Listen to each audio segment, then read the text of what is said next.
Chères auditrices, chers auditeurs, soyez les bienvenus. Le texte qui nous accompagnera aujourd'hui dans l'histoire romaine de l'équité provient d'un recueil de Sénèque le Rhéteur. Son titre est complexe. Sentence, division et couleur des orateurs et des rhéteurs. Il fut rédigé au début du règne de Caligula. Sénèque, originaire de Cordoue en Espagne, était installé avec ses fils à Rome, parmi eux celui qui deviendra le fameux philosophe. Il se passionnait, Sénèque le père, pour les déclamations, les exercices scolaires qui servaient à former les futurs orateurs, c'est-à-dire les avocats et les hommes politiques. C'était une méthode pédagogique qui existait au moins depuis la fin du IVe siècle avant Jésus-Christ, en Grèce, et qui a été pratiquée pendant toute la période hellénistique, puis sous l'Empire, jusqu'à l'époque tardive. Pendant un millénaire au moins, ce type d'exercice d'éloquence a été la norme de la culture supérieure, comme l'a remarqué Henri-Irénée Marot. Aujourd'hui, nous avons soif de textes, de récits, d'images, de tout stimulus visuel et narratif. Dans le monde romain, les déclamations répondaient en partie à ce même besoin d'intrigue, de bons mots, de débats acharnés, de plaisir intellectuel. Une partie de ces exercices scolaires était donc ouverte au public. Les parents des élèves et les amateurs de l'éloquence venaient écouter et applaudir les talents des uns ou blâmer les défaillances des autres. On y invitait aussi des orateurs confirmés, comme l'était Sénèque le père lui-même, arrivé à un âge avancé, sous Caligula, il avait plus ou moins 80 ans. Sénèque puisa dans sa mémoire pour composer une anthologie des meilleurs discours qu'il avait entendus ou lus. Cette anthologie comprend 10 livres de controverses, c'est-à-dire des discours fictifs qui ressemblent à des plaidoyers devant des juges, et un livre des soisoirs, c'est-à-dire des discours similaires à ceux qu'on tenait devant le peuple ou le Sénat, par exemple pour soutenir ou contrer un projet de loi. Les extraits des déclamations d'un temps recueillis par Sénèque s'ordonnent en un plan en 3 parties, d'où justement le polynôme qui en forme le titre, sentence, division, couleur des orateurs et des rhéteurs. Il s'agit d'un titre reconstitué à partir des différents colophons présents dans les manuscrits. D'abord, Sénèque relate les phrases les plus remarquables prononcées par les déclamateurs, donc les sententiae. Puis viennent les divisiones, c'est-à-dire le plan que les divers déclamateurs suivaient dans leur argumentation. Enfin, Sénèque cite les colores. Le concept de couleur est assez difficile à définir. Comme vous vous en souvenez sans doute de mon précédent cours, chacun de ces exercices scolaires qu'on nomme déclamation était basé sur une loi, plus ou moins proche ou éloignée par rapport aux lois romaines. Ensuite, on proposait aux élèves des faits, agencés en un récit, formant une intrigue souvent bizarre et improbable. Il était bien entendu interdit aux élèves de modifier ces faits, cette intrigue. C'était justement la contrainte, la consigne d'écriture forte qui faisait toute la difficulté et la saveur de l'exercice. Mais sans modifier les faits, on pouvait néanmoins les colorer. Par exemple, chaque orateur prêtait aux personnages un caractère moral spécifique, une attitude. Il leur attribuait des pensées, une pâleur ou un rougissement, un détail qui constituait un point d'appui pour enrichir les raisonnements et le style du discours. C'est un peu comme quand aujourd'hui on écrit un roman historique. Les faits sont à respecter, mais on peut colorer les personnages, leur prêter une intériorité, donner des couleurs sans passer la borne infranchissable des faits à respecter était très difficile, mais cela faisait partie aussi de l'habileté rhétorique elle-même. Donc, chaque chapitre du livre de Sénèque présente un sujet de déclamation et ensuite liste 3 éléments, sentence, division et couleur, qui avaient été élaborés par les différents rhéteurs qui s'étaient mesurés sur ce même sujet, entre la fin de la République et les débuts du Principat. Cela signifie malheureusement que l'anthologie de Sénèque ne nous transmet pas des discours en entier, mais un miette, un fragment décousu qui brise la progression du discours d'origine. Comme l'a bien dit Charles Guérin, l'activité de Sénèque a consisté à récupérer puis à rassembler des éléments épars. La perspective du recueil est d'effet surtout didactique. Sénèque le rhéteur entend donner à ses fils, qui le lui avaient demandé, et à ses lecteurs, bien entendu, le moyen de former correctement leur jugement en leur fournissant un ensemble d'exemples qui leur permettent d'affiner leur goût. Vous voulez, dit-il dans la préface de son ouvrage, vous voulez que je vous expose mon opinion sur les déclamateurs dont j'ai été les contemporains et que je rassemble en un recueil celles de leurs paroles qui ne se sont pas encore enfuies de ma mémoire. De la sorte, bien que vous n'ayez pu les connaître directement, vous vous formerez vous-même une opinion sur eux au lieu de vous borner à la recevoir. J'aime bien cette déclaration d'intention de Sénèque, parce qu'elle souligne que pour se former une opinion, il faut lire directement les textes. C'est ce que j'essaye de faire dans mes cours. Je ne me borne pas à donner mes opinions, je vous propose de lire ensemble les textes. Quant à l'objet, nous nous servirons du recueil de Sénèque d'une façon à peu près semblable, c'est-à-dire utilitariste, comme répertoire de raisonnement et de valeurs.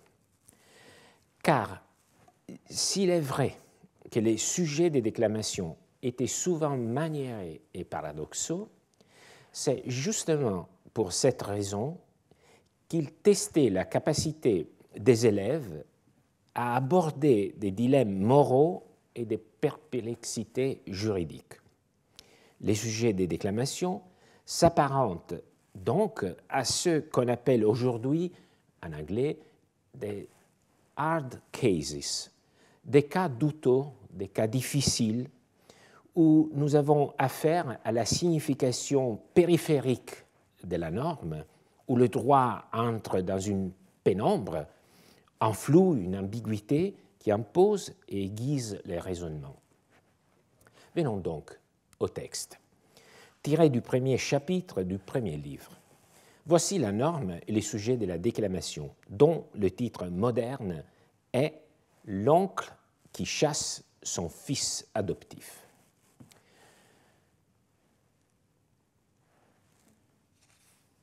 La loi dit « Les enfants doivent nourrir leurs parents sous peine de prison ». Donc, c'est la loi qui gouverne la controverse. Le récit, 2 frères s'étaient brouillés. L'un d'eux avait un fils. L'oncle du jeune homme tomba dans la misère. Malgré la défense de son père, le jeune homme lui donna des aliments. Chassé pour ce motif, il ne protesta pas. Il est adopté par son oncle, qui, dans la suite, reçoit un héritage et devient riche.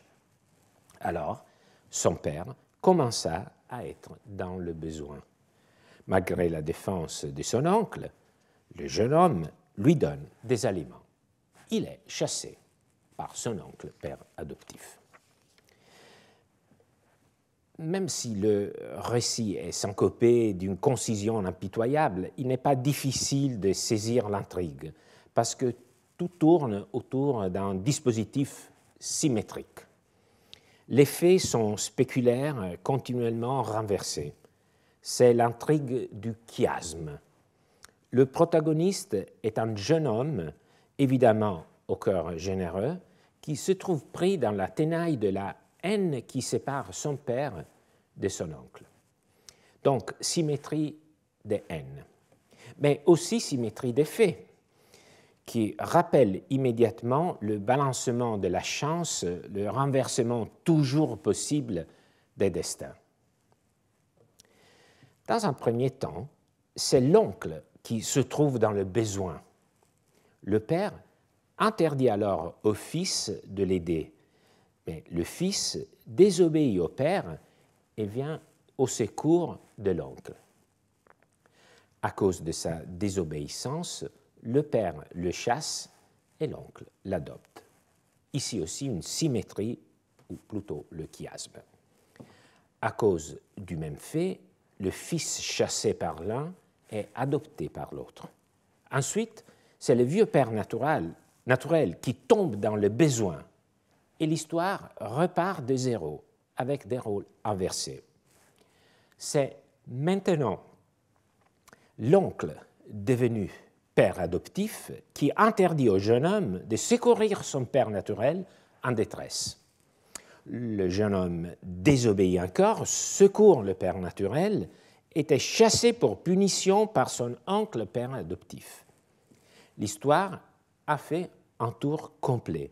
Les destins se sont accomplis. Dans ce renversement de front, les caractères des protagonistes demeurent les seuls éléments constants. Les deux frères sont figés dans leur implacable haine réciproque. Le jeune homme ne peut pas être détourné de sa générosité indéfectible.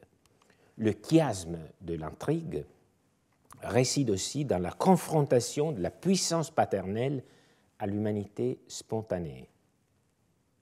C'est cette symétrie des destins et des caractères qui rend les sujets de la déclamation difficiles à résoudre, presque inextricables. Elle peut effectivement être qualifiée de hard case. Les élèves étaient invités à soutenir à tour de rôle les deux positions, celle de l'oncle père adoptif et celle du jeune homme renié. Et pourtant, les textes sur lesquels nous nous arrêterons aujourd'hui abordent la question du point de vue seulement du jeune homme, qui poursuit en justice son oncle père adoptif pour contester sa décision de le chasser. Pour comprendre comment les déclamateurs ont démêlé cette intrigue familiale, deux précisions juridiques nous seront utiles. D'abord, parlons de la loi qui régit la controverse. Les enfants doivent nourrir leurs parents sous peine de prison, d'être enchaînés. Donc, c'est l'idée d'emprisonnement qui fait surface. Une loi qui emprisonnait les enfants ne nourrissant pas leurs parents n'existait pas à Rome, mais il existait bien l'obligation pour les descendants de venir en aide à leurs ascendants dans les besoins, parents, grands-parents. L'obligation alimentaire incombait réciproquement aux parents à l'égard de leurs enfants. Venir en aide ou donner les aliments, ou nourrir, nous utiliserons des synonymes, signifie donner tout ce qui est indispensable pour vivre. C'est-à-dire, c'est une définition qu'on trouve dans le digeste, que je vais vous lire, c'est-à-dire procurer les nourritures, mais aussi les vêtements et l'habitation, sans lesquels il n'est pas possible de ravitailler son corps. Donc une notion assez étendue d'aliments. Si l'obligé n'offre pas spontanément son aide, il peut arriver qu'un père, une mère, ou un autre ascendant soit contraint de saisir la justice afin de demander le versement de ses aliments. Il revenait au consul d'évaluer si une personne était dans le besoin et si les aliments lui étaient dus. Également, de contraindre, si nécessaire, le débiteur à les verser. Bref, la loi de la déclamation exagère quant aux sanctions. Il n'y avait pas d'emprisonnement, mais elle correspondait en gros au droit romain. Deuxième précision. Comme nous venons de le voir, l'intrigue de cette déclamation se base sur une double abdication symétrique, c'est-à-dire que la même personne, un jeune homme, est renié d'abord par son père pour être venu en aide à son oncle. Ensuite, après avoir été adopté par cet oncle, il est chassé aussi par ce dernier pour avoir donné des subsides à son père naturel qui, entre-temps, était devenu indigent. En quoi consiste l'abdication, donc? L'abdicatio, en latin, est l'acte par lequel le père chasse, renie son enfant. Cet acte, dont il est continuellement question non seulement ici, mais aussi chez tous les déclamateurs latins, n'a pourtant jamais existé à Rome en tant que tel. Il s'agissait à l'origine d'une institution grecque, l'apokéruxis, qui était décernée à la fin d'une procédure publique et qui entraînait la cessation de tout lien du fils avec le foyer paternel et qui amenait souvent à la vente même de l'enfant. L'enfant renié perdait le droit à voir sa subsistance assurée par son père et aussi ses droits successoraux. S'il est vrai que l'apokéruxis est une institution grecque, il est vrai aussi que sa transformation en abdicatio chez les rhéteurs latins nous montre toute la subtilité, très difficile à saisir, la subtilité du rapport entre réalité et fiction entretenue par les déclamations. Car les Romains, eux aussi, connaissaient la triste pratique du reniement des enfants, auxquels les pères reprochaient des transgressions impardonnables à leurs yeux. Mais il ne s'agissait pas d'une institution juridique, il s'agissait d'un moyen de correction, par ailleurs révocable, aboutissant à un acte privé du père de famille, donc un acte privé. Les effets de l'abdication étaient eux aussi limités à la sphère familiale. Le fils disgracié restait néanmoins sous la puissance paternelle de son père de famille, pater familias, dont le pouvoir sur son fils ne pouvait cesser que par un acte juridique formel spécifique qui s'appelait émancipatio.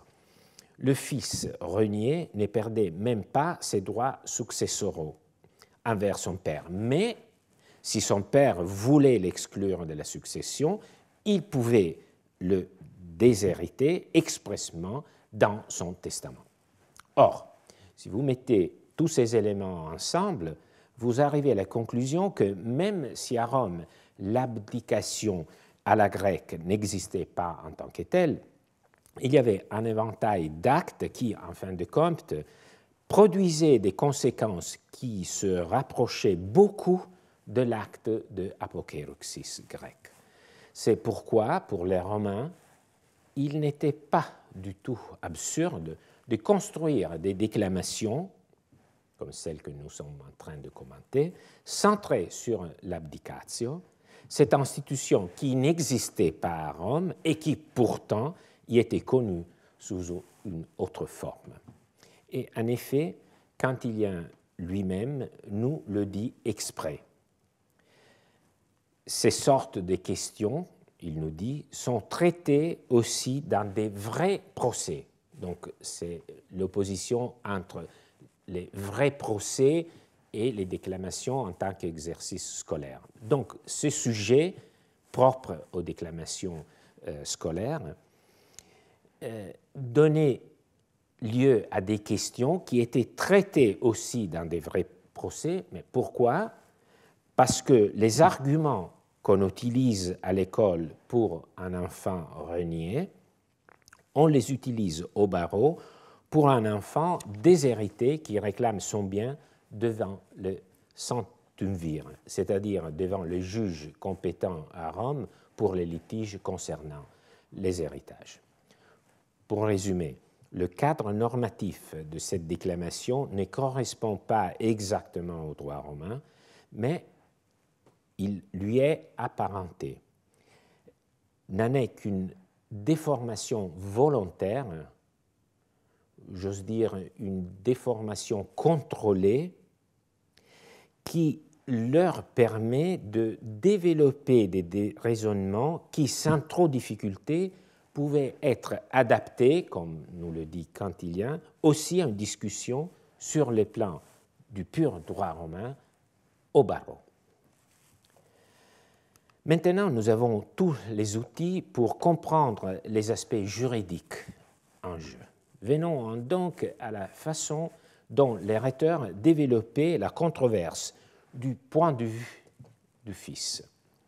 Comme je vous l'ai dit, nous ne possédons pas une déclamation entière à ce sujet. En revanche, nous connaissons le plan recommandé aux élèves pour développer leur discours. Ce plan, spécifiquement, avait été proposé par Porcius Latro, peut-être le plus célèbre des orateurs actifs à l'époque d'Auguste, lui aussi originaire de Cordoue, comme Sénèque le père, dont il avait à peu près le même âge et auquel le liait une amitié profonde. Ce plan que Latron avait élaboré est comme la radiographie d'une déclamation, son squelette, dont la chair était les mots que chaque élève pouvait choisir pour le revêtir. Laissons-nous conduire par la stratégie élaborée par Latron. Latron posa les questions suivantes. Il sépara le droit et l'équité, s'il peut être chassé, s'il doit l'être.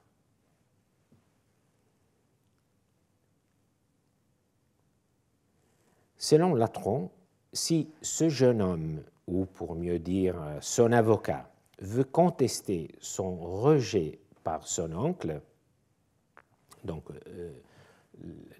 l'objet du litige est effectivement une contestation de l'abdication du fait qu'il a été chassé par son oncle. Donc si le jeune homme voulait contester cet acte de reniement par son oncle, cet oncle qu'il avait auparavant adopté par gratitude, donc ce jeune homme doit séparer soigneusement les droits de l'équité, c'est-à-dire les analyser un par un dans son discours. Et vous voyez dans le texte de Sénèque qu'on fait deux fois référence au droit à l'équité, donc le droit correspond à la question s'il peut être chassé, donc si le droit permet de le chasser, et l'équité correspond à la question s'il doit l'être, donc si il est opportun qu'il soit chassé. Mais une question se pose à nous, effectivement, en lisant ce texte. Dans quel sens droit et équité sont-ils séparés? Les droits n'est-il pas équitable? Je répondrai ceci. L'équité représente un champ plus large que le droit, plus large. Et c'est pourquoi Latron estime opportun de les traiter distinctement pour montrer que les deux plans convergent tous deux à soutenir sa thèse. Et donc, nous aussi, nous traitons séparément ces deux aspects. En ce qui concerne le droit, Latron suggère aux élèves de se demander si l'oncle, père adoptif, avait le droit de chasser son fils. Sa réponse est implicitement négative, car il dit que le jeune homme avait l'obligation de venir en aide à son père naturel indigent.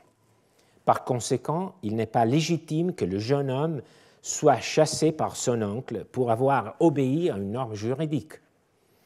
C'est le même type de justification qu'on lit dans le Code pénal français, à l'article 122. N'est pas pénalement responsable la personne qui accomplit un acte prescrit ou autorisé par les dispositions législatives. La théorie romaine de l'invention, de la rhétorique de l'invention, définissait ce type d'approche défense absolue et s'encadrait dans l'état des causes judiciaires.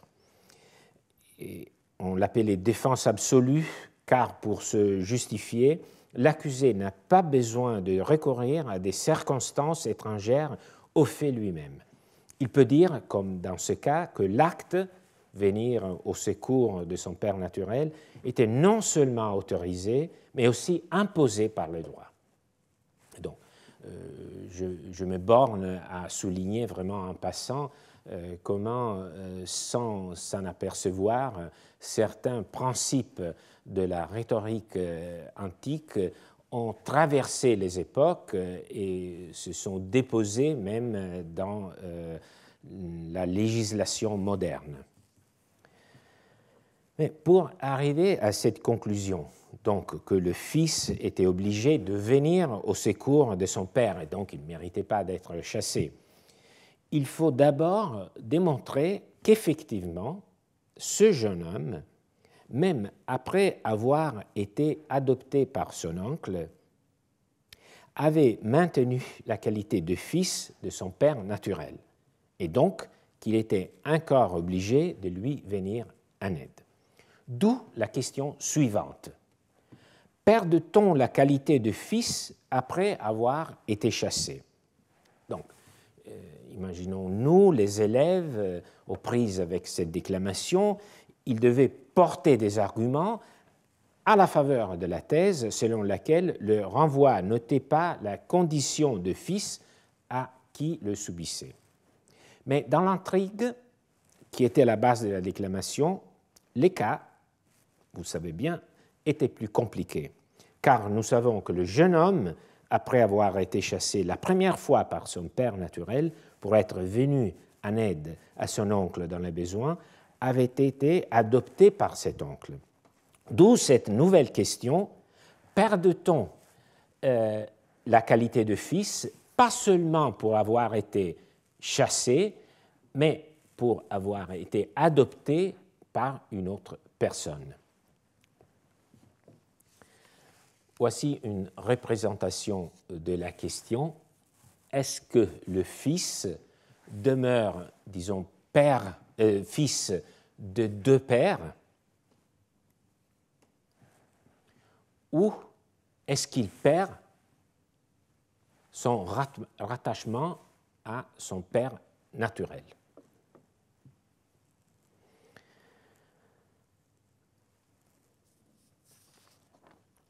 Je n'insiste pas sur les réponses à ces questions selon le droit romain. Il nous suffira de savoir que le juriste abordait un cas similaire, c'est-à-dire les cas où un fils était sorti de la puissance paternelle par l'acte formel qu'on appelait émancipation, ou par une autre cause, par exemple lorsque son père avait perdu la citoyenneté.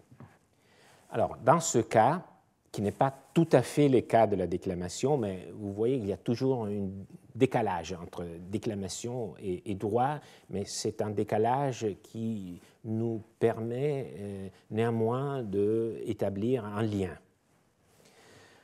Donc, dans ce cas analogue, les juristes répondaient que la cessation de la puissance paternelle ne brisait pas le lien naturel entre le fils et son père, et que ce lien naturel suffisait à fonder le devoir de venir à l'aide de ses parents ou réciproquement de ses enfants. C'est Ulpien, dans son traité sur les devoirs du consul, que nous allons rencontrer encore plus loin, qui nous dit que même s'il a été émancipé, le fils reste néanmoins obligé à donner son soutien à ses parents naturels. Donc,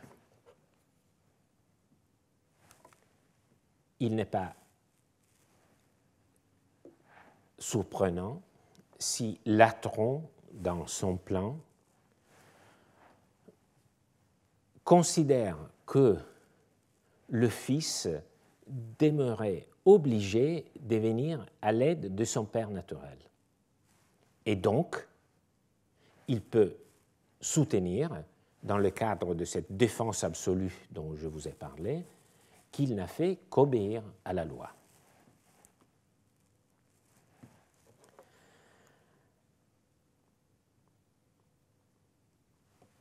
D'où naissait une nouvelle question. Si l'on admet que le jeune homme chassé par son père est encore fils, tous ceux qui n'ont pas nourri leur père sont-ils punis, se demande Latron dans son plan. Exemple de ceux qui sont malades en prison, en captivité. Si la loi pour un fils admet quelques excuses, peut-on admettre une dans ce cas particulier? Alors, je sais que ça commence à devenir un peu difficile, mais je pense que vous devez avoir la même attention que vous prêterez à un maître qui est en train de vous expliquer toutes les consignes, les outils, les détours, mais aussi le bien fondé de votre démarche pour achever un exercice qui est à la fois compliqué, mais aussi intellectuellement satisfaisant. Et donc, vous comprenez ce type d'instructions comme vraiment des instructions qu'il faut un peu déchiffrer. Et je pense que si on y songe avec un peu d'attention, la stratégie devient claire. Toute l'argumentation porte sur la question de savoir si le fils était obligé à venir à l'aide de son père naturel, même après qu'il avait été chassé et qu'il avait été adopté par son oncle.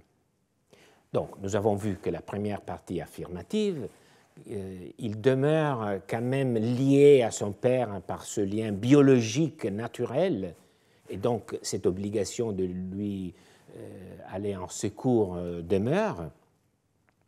Mais vient alors une possible objection.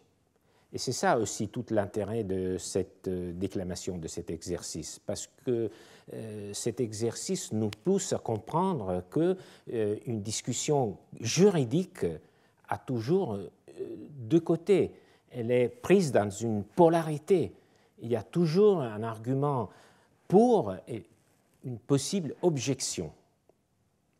Et donc, l'objection qui surgit maintenant est celle-ci. Même si l'on admet qu'il est encore fils de son père naturel et qu'il doit donc le nourrir, peut-être qu'il aurait pu se dérober de ce devoir, justement car son oncle lui interdisait de secourir son père. Aurait-il pu invoquer une excuse telle que peuvent l'invoquer ceux qui sont malades? Maintenant, on comprend pourquoi il y a ces exemples, ceux qui sont malades ou en prison ou en captivité, pour justifier de ne pas avoir accompli un acte qu'ils avaient le devoir d'accomplir. On peut utiliser cette métaphore, je pense que le raisonnement devient vraiment très clair. Un fils sous la puissance paternelle est-il comme un prisonnier? Nous n'avons pas dans les sources anciennes des réponses précises à cette interrogation, mais il est bien probable que Latron croyait que le fils, dans ce cas, gardait sa liberté, son autonomie vis-à-vis d'un ordre illégitime. Nous savons par exemple que l'obéissance due par l'esclave à son maître s'étend jusqu'au point où l'ordre vise à la perpétration d'un acte criminel. Au-delà de cette limite, l'esclave n'est pas tenu d'obéir. On dit « nec in omnia servus domino parere debet ». À plus forte raison, le fils, qui était un citoyen libre, n'était pas tenu d'obéir à un ordre paternel illégitime. La question de droit est donc réglée en faveur du fils. Il peut bien invoquer, pour recommencer, revenir au début de l'explication du raisonnement de Latron, il peut bien invoquer d'avoir agi conformément à la loi, en allant au secours de son père naturel, en dépit de la prohibition de son père adoptif.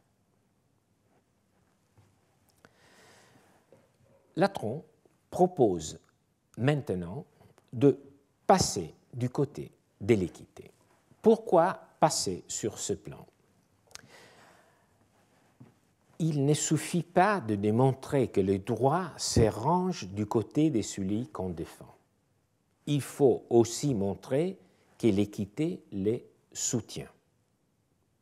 L'équité résume la vision de la justice partagée par la communauté. Peu importe si les normes sont conformes ou difformes, on ne peut pas arriver à convaincre un juge du bien fondé de sa position si on n'arrive pas à le convaincre qu'elle se range du côté de l'équité. Donc, encore une fois, nous sommes dans un exercice scolaire, dans une perspective oratoire, donc il faut construire un discours qui sert à convaincre. Ce n'est pas un discours qui sert seulement à montrer l'habileté de celui qui le produit. Ce discours est bien agencé s'il arrive à convaincre. Et donc, il y a, si vous voulez, un arrière-plan psychologique qui est une des bases de la rhétorique ancienne. Le juge ne pourra pas être convaincu seulement sur la base des données juridiques. Il faut qu'il partage aussi la vision axiologique, les valeurs qui sont derrière l'interprétation qu'on lui propose. Donc, pour explorer ce côté, le côté de l'équité, Latron propose le raisonnement qui suit. Quand même celui qui a reçu des aliments n'aurait pas mérité d'en recevoir, celui qui en a donné a-t-il eu tort? Cette question implique que le comportement du jeune homme était d'autant plus appréciable car il a aidé son père naturel qui l'avait chassé. Donc, subir un nouveau rejet serait le comble de l'iniquité.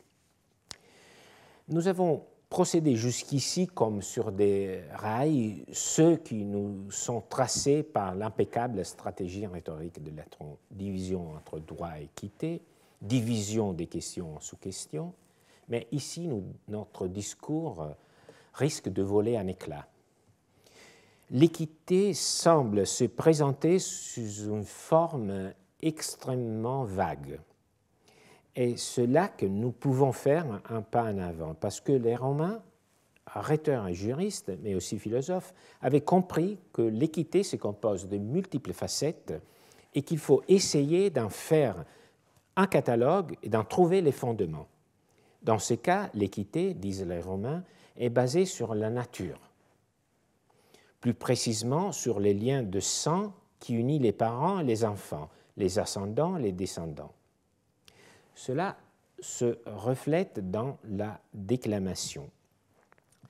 Ce n'est pas Porcius Latron qui avait développé cet aspect, mais un autre excellent rhéteur, Iunius Gallion, lui aussi un ami de Sénèque. Petite anecdote, Sénèque avait donné un de ses fils en adoption à ce rhéteur Gallion. La question des rapports entre pères adoptifs et naturels n'était donc pas éloignée de leur propre expérience. Galion, on le lit encore dans le recueil de Sénèque, donc vous voyez que ce recueil est un répertoire de fragments épars, et donc il nous faut de les récupérer et d'en tirer les renseignements qui nous semblent utiles pour développer notre discours. Donc Galion soutient qu'un fils ne pouvait être chassé pour une action qu'il était dans son pouvoir de faire. Or, la pitié n'est défendue à personne. Donc, ça, c'est le principe. Et heureusement, dans ce cas,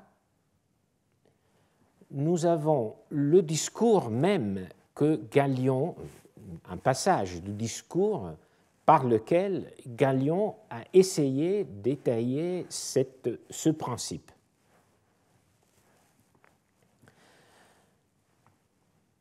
Quoi prétendras-tu m'empêcher de pleurer lorsque j'ai vu un malheureux?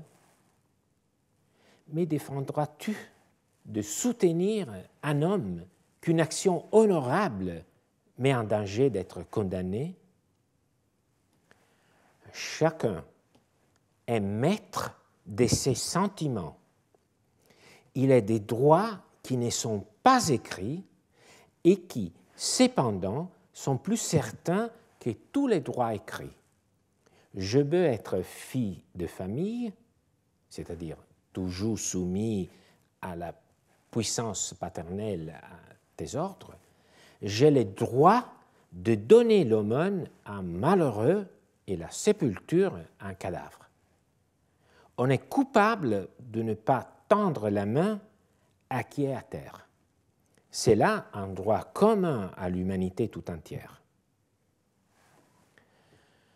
Donc, vous entendez aussi le registre du pathétique, de l'indignation. Galion a donné à ces penchants à venir à l'aide de ceux qui sont dans les besoins le statut d'un droit fondé sur la nature humaine. Ce qu'il dit contient bien entendu une allusion à l'Antigone de Sophocle. Sophocle, à la décision d'Antigone d'enterrer le corps de son frère Polynice, malgré l'ordre donné par Créon qui veut que Polynice, qu'il considère comme un traître à sa patrie, reste sans sépulture. Donc, humanité contre droit. Ce qui est intéressant est qu'à la différence de la tragédie de Sophocle, dans la déclamation latine, il n'y a pas de contraste entre deux systèmes de valeurs, celui du droit et celui de l'humanité. Tout l'effort du déclamateur vise au contraire justement à montrer qu'il y a une pleine coïncidence entre les deux plans, droit et équité. Vous vous souvenez du plan, le déclamateur s'emploie d'abord à démontrer que le jeune homme a agi selon le droit, ensuite il montre qu'il a agi aussi selon l'équité, si par équité on comprend également ce que la pitié vers ses parents ordonne. Et le lien entre les deux plans est trouvé par Galion grâce aux mots. Donc ce sont les mots qui donnent une substance à ce principe. Il dit « Un fils ne peut être chassé pour une action qu'il était dans son pouvoir de faire. » Dans son pouvoir de faire. Or, la pitié n'est défendue à personne. Dans son pouvoir de faire, dans cette expression, pouvoir évoque la puissance paternelle. Donc, Galion veut dire qu'il y a un continent intérieur, celui de la pitié vers autrui, le continent du sentiment, qui n'est pas sous l'emprise du pouvoir du Père. Il demeure dans la pleine liberté du Fils. Donc, il n'y a pas contraste entre droit et équité, mais une pleine cohérence. Et c'est là que nous pouvons sortir du monde fantastique des déclamations et nous connecter avec le monde quotidien, réel du droit. Un monde peut-être moins alambiqués par rapport à l'intrigue mise en scène dans les écoles, mais parfois non moins cruels. Une approche très similaire à celle que nous avons vue à contre-jour dans la Déclaration gouvernait également l'administration de la justice à Rome. Il revenait au consul d'examiner les demandes de ceux qui affirmaient être dans le besoin et de ne pas recevoir des subsides de la part de leurs ascendants, de leurs descendants. Et c'est là que le droit rencontre l'équité. Le lien de sang devient un critère de décision et la balance de l'équité rentre en jeu. C'est les juristes ulpiens, au début du IIIe siècle après Jésus-Christ, donc un siècle environ après la déclamation, qui nous en parlent en ce terme. Examinons, dit Ulpien, si les enfants ne doivent des aliments qu'à leur père et à leur aïeul, bisaïeul ou entre ascendants paternels, s'ils en doivent aussi à leur mère et à leurs ascendants maternels. Donc le problème que Ulpien aborde ici est si cette obligation de venir à l'aide, au secours de ses parents du côté paternel existe aussi du côté maternel. Les juges, poursuit Ulpien, c'est-à-dire le consul dans le contexte de son traité, devra examiner la particularité de chaque situation, avoir égard à l'indigence des uns, aux infirmités des autres. Et comme cette nécessité de fournir des aliments prend son origine dans l'équité et dans l'affection que doivent avoir entre eux ceux qui sont unis par le même sang, le juge doit mettre en balance les souhaits de chacun. Ce passage d'Ulpien que je viens de lire avec vous est bien plus pragmatique par rapport à la déclamation. Dans son œuvre, Ulpien donnait des avis au consul. Il a orienté les comportements vis-à-vis des gouvernés. Pour tout vous dire, ce traité nous offre un point de vue complémentaire par rapport à celui de la déclamation. Il faut faire un petit effort d'imagination, mais effectivement, il s'agit de deux textes complémentaires. Parce que ce traité prend en compte les litiges, tout comme les déclamations, mais non du côté des particuliers en cause, mais du côté du juge. Donc c'est une vision du même enjeu, mais d'un point de vue différent, celui du juge. Et même si le langage d'Ulpien est plus épuré, on voit faire surface dans ce passage deux mots-clés, l'équité, l'affection, l'idée de mettre en balance, de peser. Nous sommes ainsi dans un cas où l'on peut dire que le désir de justice fonctionne comme confirmation de l'ordre juridique, et aussi que l'équité peut aller au-delà de la simple relation d'équilibre pour prendre des contenus plus spécifiques. Essayons pour conclure et pour mieux comprendre de rassembler tous les éléments. Dans nos cours précédents, nous avons appris que l'équité, en tant qu'équilibre, a besoin d'un réseau de relations pour se déployer. Elle n'œuvre pas dans le vide. C'est un peu comme la situation que nous vivons dans nos salles un peu vides. Donc, il nous manque ce type de relation. L'équité n'œuvre pas dans le vide. Dans d'autres contextes, c'est un fait juridique, un contrat ou un délit, qui crée une relation entre deux ou plus personnes, dans le cadre de cette relation, l'équité exerce sa fonction de rétablir un équilibre. C'est ce que nous avons vu, par exemple, à propos du contrat de société ou du cas du vol et du dépôt des habits par les voleurs. Dans la question des aliments, en revanche, l'équité s'insère et crée un réseau des relations de solidarité dont l'origine est la reproduction naturelle qui commande la trajectoire des personnes bien plus que toute convention sociale. C'est la relation de sang très étroite qui implique le devoir d'assistance. C'est donc la nature, comme nous l'avons vu dans le texte de Galion, qui fait son entrée dans le droit. Alors, comme je l'ai souligné, l'équité ici, pour ainsi dire, crée elle-même les relations dans le cadre desquelles elle va se déployer. Mais bien que tentée de nature, l'équité ne se détache pas complètement de la notion d'équité en tant qu'équilibre que nous avions déjà rencontré. Le texte d'Ulpien a recours au lexique de l'équilibre du paysage. Le consul, dit-il, doit mettre en balance les souhaits de chacun, plus précisément l'indigence des uns, les infirmités des autres. Et c'est là, à l'intérieur du cadre des relations de solidarité, qui sont à leur tour basées sur cette idée de nature. Donc, le mot équité n'est pas seulement un mot, mais une notion assez complexe.